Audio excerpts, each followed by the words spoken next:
ముందుగా ఈ కార్యక్రమానికి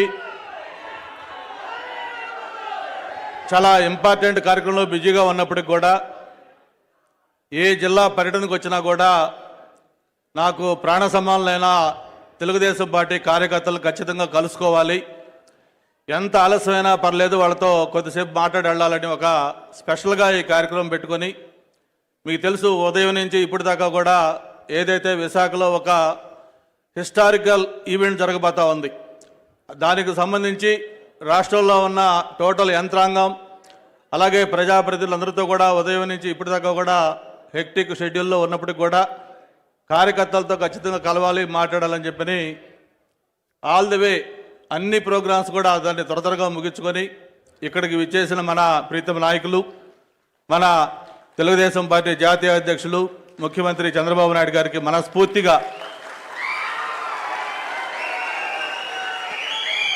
స్వాగతం పలుకుతూ, అన్నగారికి సమయం కూడా చాలా తక్కువ ఉంది కాబట్టి ఇంకా మాట్లాడడానికి చాలా ఎంపీ గారు ఉన్నారు, తర్వాత సార్ మాట్లాడాలి కాబట్టి రెండు విషయాలను గుర్తు చేసి నేను ముగిస్తాను. విశాఖపట్నం ఒక సిటీ ఆఫ్ డెస్టినీ, ఒక ఫైనాన్షియల్ క్యాపిటల్. ఈరోజు భారతదేశంలోనే ఒక ప్రత్యేకమైన గుర్తింపు ఉన్న నగరం విశాఖపట్నం. అయితే ఎందుకు చెప్తా ఉన్నానంటే, ఆ విశాఖపట్నం అంటే చంద్రబాబు నాయుడు గారికి ఒక మానస పుత్రిక. ఏ రోజు ఏ సందర్భం వచ్చినా కూడా ఏదైనా వస్తే ఖచ్చితంగా ఆయన గుర్తు చేసుకునే నగరం విశాఖపట్నం నగరం. అటువంటి విశాఖ నగరంలో మరొక చారిత్రాత్మక సంఘటనకి నాంది పలకబోతా ఉన్నాం. రేపు 21వ తారీఖున ఏదైతే అంతర్జాతీయ యోగా డే సందర్భంగా మరి ఒక ప్రతిష్టాకరమైన ఈవెంటు విశాఖపట్నంలోనే చేసుకోబోతా ఉన్నాం. ఎందుకు విశాఖపట్నం దీన్ని సెలెక్ట్ చేశారనేది కూడా ఒక్క నిమిషం అందరూ ఆలోచించాల్సిన అవసరం ఉంది. విశాఖపట్నం అంటే తెలుగుదేశం పార్టీ అంటే విశాఖపట్నం. 2014 ఎన్నికల్లో వైఎస్ఆర్ పార్టీ గౌరవ అధ్యక్షురాలు విశాఖపట్నంలో పోటీ చేస్తే పార్టీ గౌరవ అధ్యక్షురాలు సాక్షాత్తు రాజశేఖర రెడ్డి గారి భార్య అయినా సరే విశాఖపట్నంలో వైఎస్ఆర్ పార్టీకి తావు లేదు, ఇక్కడ స్థానం లేదు అని చెప్పి అత్యధిక మెజార్టీతో ఆ రోజు తెలుగుదేశం పార్టీ భారతీయ జనతా పార్టీ ఎంపీని గెలిపించారు. అది అయిపోయింది.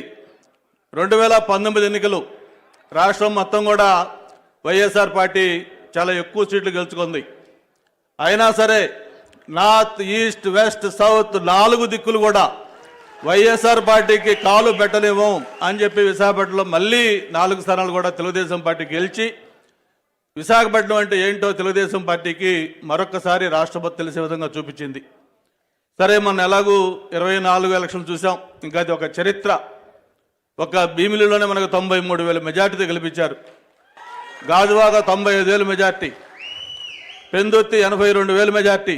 ఇట్లా ఏ చూసినా కూడా కని వినిరిగిన మెజార్టీతో విశాఖపట్నం మొత్తం గెలుచుకున్నాం. అంటే ఇలాంటి విశాఖపట్నానికి రేపు జరిగే ఒక హిస్టారికల్ ఈవెంట్ రావడానికి ఇంకొక ప్రధాన కారణం కూడా ఉంది. ఈరోజు ప్రధానమంత్రి గారు ఈ యోగాని ఎంత ప్రిషియస్ తీసుకున్నారో మీకు తెలుసు.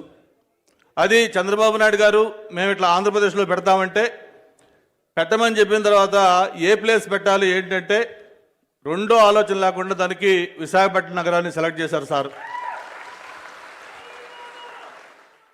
దానికి ప్రధాన కారణం కూడా ఎప్పుడు సార్ చెప్తా ఉంటారు, హుద్హుద్ వచ్చినప్పుడు 10 రోజులు ఇక్కడ ఉంటాం, ఆ ప్రమాదం నుంచి మొత్తం విశాఖపట్నం దీన్ని ఒక సాధారణ స్థితికి వచ్చేదాకా అన్ని కార్యక్రమాలు చేయటం, వాటన్నిటికంటే ముఖ్యంగా ప్రధానమంత్రి గారు వస్తే అంతటి కెలామిటీ జరిగినా కూడా ప్రజలు రెస్పాన్స్ చూసిన తర్వాత పిఎం గారే నేరుగా సీఎం గారితో మాట్లాడిన మాటలు నా పర్యటనలో ఎక్కడా కూడా నేను చూడలేదు.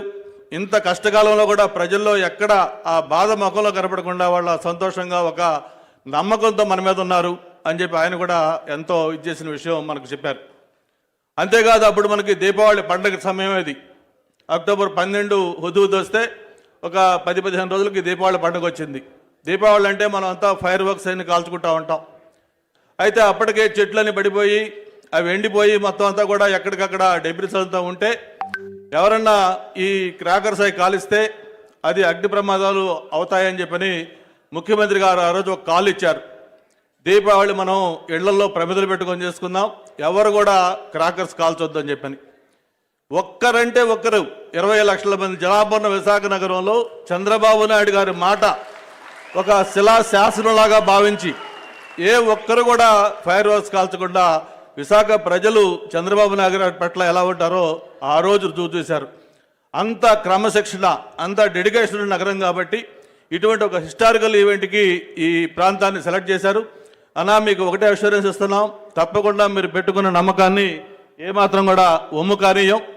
మీరు ఏ ఎక్స్పెక్టేషన్తో విశాఖపట్నం నగరాన్ని మీరు సెలెక్ట్ చేశారో ఈ యొక్క హిస్టారికల్ ఈవెంట్కి, దాన్ని తప్పకుండా దాన్ని ఒక మరుపురాని మధురమైన దీనిగా ఖచ్చితంగా సక్సెస్ చేసి మీ అందరూ కూడా మీరు విశాఖపట్నం నగరం పట్ల చూపిస్తున్న అభిమానానికి రుణం తీర్చుకుంటామని చెప్పిన కూడా తెలియజేసుకుంటూ మరొకసారి ఇదే వెన్యూలో 1.5-2 years బ్యాక్ మనం అపోజిషన్లో ఉండగా జోనల్ మీటింగు శ్రీకాకుళం, విజయనగరం, విశాఖపట్నం 3 జిల్లాలు కలిపి జోనల్ మీటింగ్, క్యాడర్ మీటింగ్ ఇక్కడే పెట్టాం. మీకు ఒకసారి గుర్తు చేస్తా ఉన్నాం. మళ్ళీ ఈరోజు ముఖ్యమంత్రి హోదాలో ఆనందోత్సవాల మధ్య క్యాడర్ యొక్క దీని మధ్య ఈ కార్యక్రమానికి మళ్ళీ మీరు రావటం చాలా సంతోషం. స్థానిక శాసనసభ్యుడిగా మరొక్కసారి మీకు మనస్ఫూర్తిగా స్వాగతం పలుకుతూ సెలవు తీసుకుంటా ఉన్నాను. జై హింద్. థ్యాంక్ యూ అన్నా. ఇప్పుడు మన గౌరవ పార్లమెంట్ సభ్యులు శ్రీభరత్ గారిని సభను ఉద్దేశించి మాట్లాడవలసిందిగా కోరుతా ఉన్నాం.